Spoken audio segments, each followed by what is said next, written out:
going to Ukraine, talking about a Russian arms dealer who has been blocked by Binance because of his affiliation with Russia and supplying arms to the front. This is a nice scoop from Anna Baydakova, who herself actually left Russia over this war. So just really poignant place for CoinDesk to be a part of this story. Shout out to Anna for her work, of course. This story is really interesting because we see crypto being used for arms dealership, and then we also see like basically a Web2 company, or I'd say a centralized point, being able to limit or censor the use of crypto because this crypto was held on an exchange. If this crypto was not held on an exchange, this person would have been able to keep funneling in and out of the country.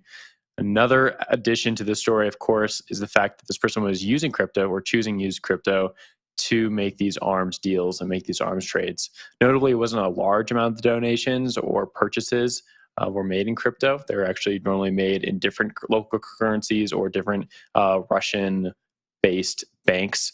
But it's still important to note that crypto is taking up a larger and larger percentage, even if small, year over year in some of these international conflicts that a lot of Western powers do not want to see crypto being a part of.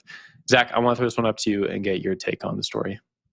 These stories are always a good reminder that there is the intermediating layer in the crypto economy that is represented by the exchanges that have to comply with law.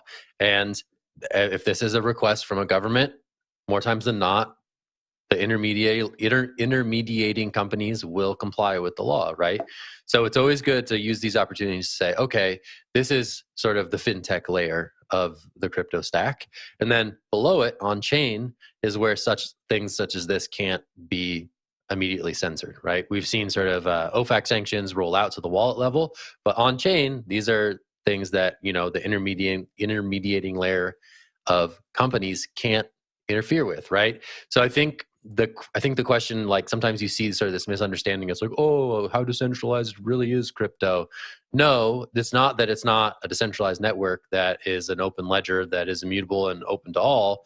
It's that, no, there are these companies who sit atop these networks who do have to comply with the law, or they run afoul of local regulations, and it's a major detriment to their business. So I think when I see stories like this being like, oh, okay, assets frozen, it's because there's the Binance in the equation here, right? So I think it's important to stress that. And for me, I think I just use an opportunity to unpack that distinction between, again, on-chain assets and those that are held in a custodial relationship with an exchange. Jen, I'm going to throw it to you, though, for thoughts. Yeah, just to riff off of what you were saying, I think in many ways to access these decentralized platforms or to access Web3, we still need Web2. And I think that there's a little bit of a misconception when people are trying to learn about what's going on here. We still need, a lot of us still need Web2 platforms to access some of this technology that we're talking about. In the article, Binance says that any government or law enforcement agency can make a lawful request, and Binance will apply the same level of scrutiny as any leading bank, financial institution, or multinational company. And so it is a great reminder that these companies, while offering alternatives to what the banks are offering, they still need to abide by the laws of the jurisdictions that they are operating in, because especially if they're Binance, you know, Binance has had a lot of issues with regulators in the past. And so they still need to abide by the law. This isn't a way to get around any kind of laws in any jurisdictions. Wendy, what do you got? I like the comparison you made from Web 2 to Web 3. And I also want to say that I don't think there's a whole lot of Web 3 platforms out there that are really usable. And if they are, who's using them besides crypto people, if you think about it? I mean, and then also too, in addition to this, like I remember throughout the entire bull market, Binance kept getting slammed. They got slammed time and time again, but it was really cool to kind of see them survive through the entire bull market and come out almost on top. So I'm happy for CZ and Binance. I just wish we can use them in the United States and not have to use Binance US. I miss Binance.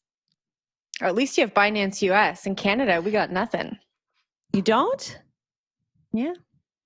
Oh my goodness. It never fails to amaze me the things that they don't have in Canada. Like PayPal, Cash App, none of that stuff. We like, have PayPal. Wow. We don't have Cash App. We email money to each other. It's crazy up here.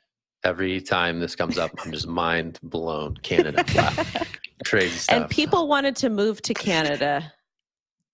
I mean, it's still nice. We just don't have some stuff. Yeah, convincing us.